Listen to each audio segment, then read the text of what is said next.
Very exciting. I mean, it's the first tribute or honor that I've really had that encompasses a career, and it makes you realize that maybe you have a career, that I've been doing it long enough that you can finally get something like that. So that was exciting to think.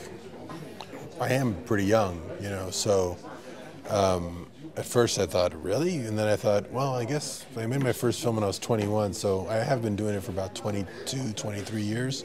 So yeah, I guess I do have actually probably a lot of films that I didn't realize I had. So it was exciting because it's the first, even if it was the only one, this is a good one because it's France, it's this festival, it's Fantasy Film Festival.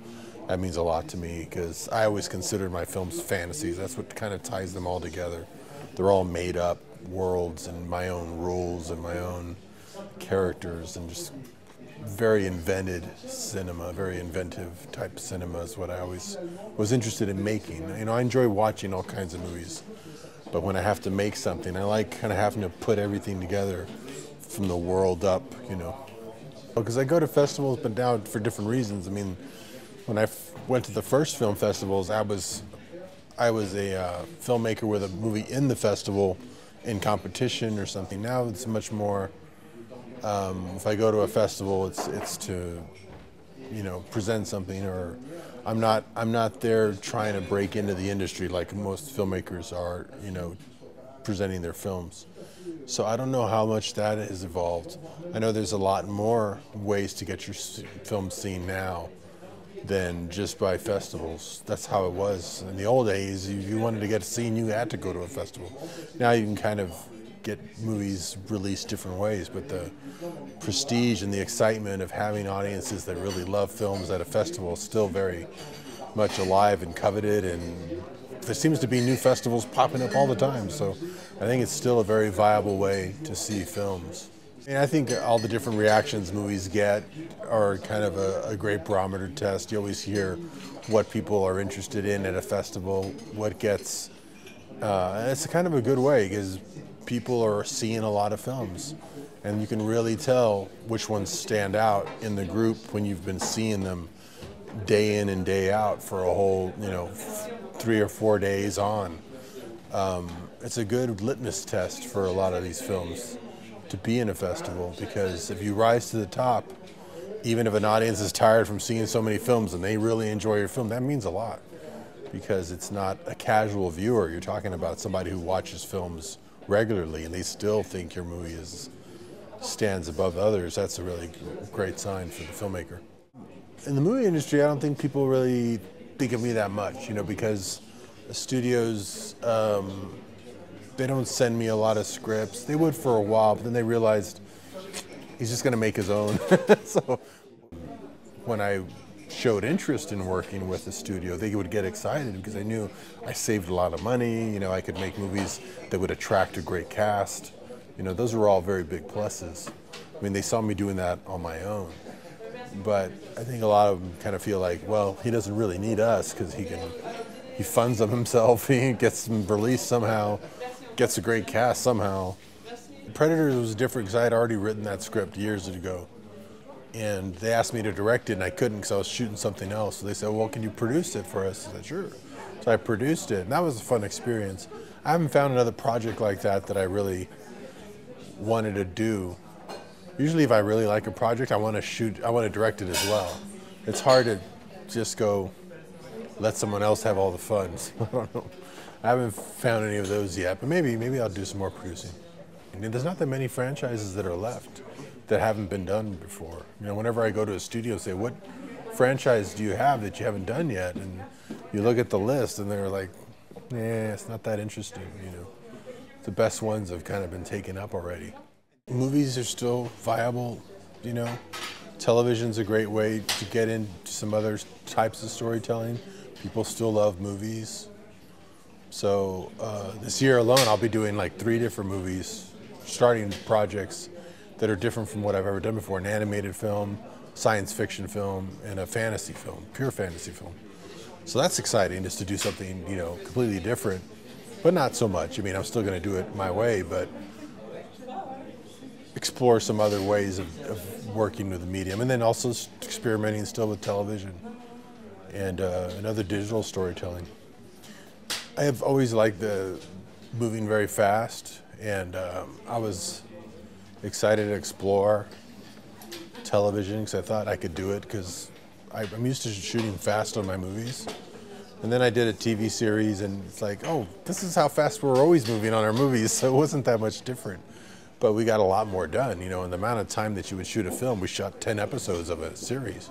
So that was a blast. I mean, I directed like almost half the season because they're only 8 days per episode. So I would read a script and go, wow, I want to direct that one. It's only going to take 8 days. So what am I doing in 8 days? Nothing. I might as well go shoot it. It's a lot of fun. So this year is going to be the same. I'm probably going to direct only 3 of them, but 3 out of the 10.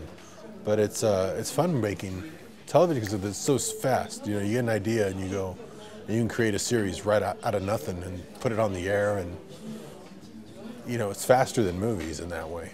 So I like that about it. So it affected me, and because then it made me realize there's a lot of movie projects I have that I was probably overthinking, that I could probably shoot faster and cheaper than I had imagined using the techniques of television, but for a feature. So I think that'll have a positive effect on some of the stuff that I'll do. Depends on the movie. I mean, I go back and forth. Some movies have no green screen. It's all locations real. Very few, if any, green screen shots, and then other ones are completely green screen. It's always like one or the other. It's never hardly in the middle. I wouldn't be interested in doing Sin City or some of those on a real set because it's integral for it to be completely made. And then I wouldn't be interested in doing some of the more realistic ones on a green screen. It would just look too phony, you know. So I prefer, sometimes I like the real ones. I like to go back and forth. You know, sometimes when we've been shooting outdoors a lot in the heat, all the crew's like, I want to go do another Sin City one where we're just in a one room, air conditioned, green screen's easy, don't move the camera. So then you get tired of that. After you do a whole movie like that, you can't wait to get outside again. So you go back and forth.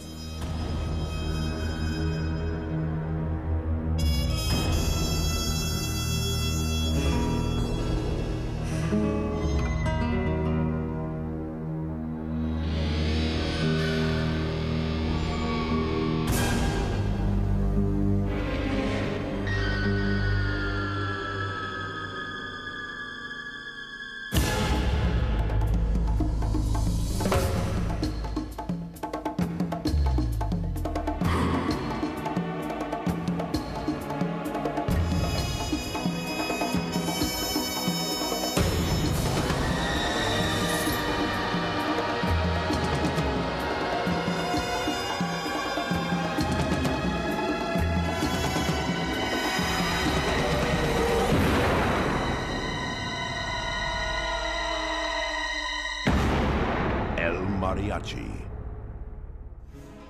That was the best because it was like that. The camera, it was just me and the camera, it's like you're doing. I was the light, I was the sound, I was the camera. So it was fast. If you wanted to go across the street and get another shot, you just ran across the street. Now you'd have to move all the trucks and it's just like a big pain in the ass. The bigger your crew gets, even shooting like a really run and gun outdoor type film is a big production now, you know. The stripped down version of Mariachi, that was the best experience because it's just so fast. We shot it in like 14 days, but easy days. I mean, like I would shoot 10 minutes in the morning, like between 9 and 11, go have lunch, take a nap, change the film, shoot a few more hours in the afternoon. I mean, easy. It wasn't like full days. One take of everything.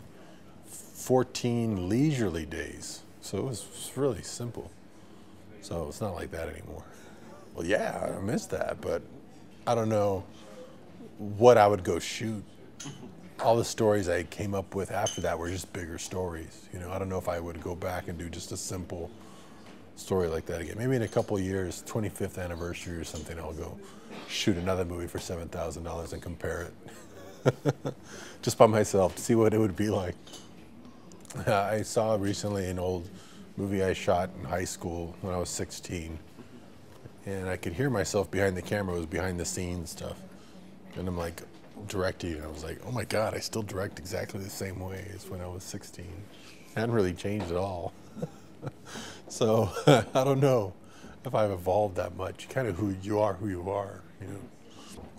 Things physically change, but I think you still gravitate towards the same choices and the same kinds of, you know, decisions. I don't feel like I needed to go see other people's to get ideas or to even follow a trend, because that trend would already be gone. You know, you always just try to think of the next thing. And I was always pretty good about thinking way ahead of other people by sometimes 10 years, like shooting digital before anybody else, shooting 3D way before anybody else, shooting green screen, home green screen movies way before anybody else, you know. Editing digitally way before other people were. You know, I was doing a lot of things just very cutting edge because I was outside of Hollywood. I was independent. Any idea I had, I wanted to explore and try it and test it and put it in a movie and build a movie around it. Technology. It's great. It was a lot of fun. No, it kind of depends. People say they really like Desperado. Other people really like Dusk Till Dawn. Other people love Sin City. Other people tell me a lot about Machete. But when I sign things, I'm always surprised. I get Planet Terror more than anything.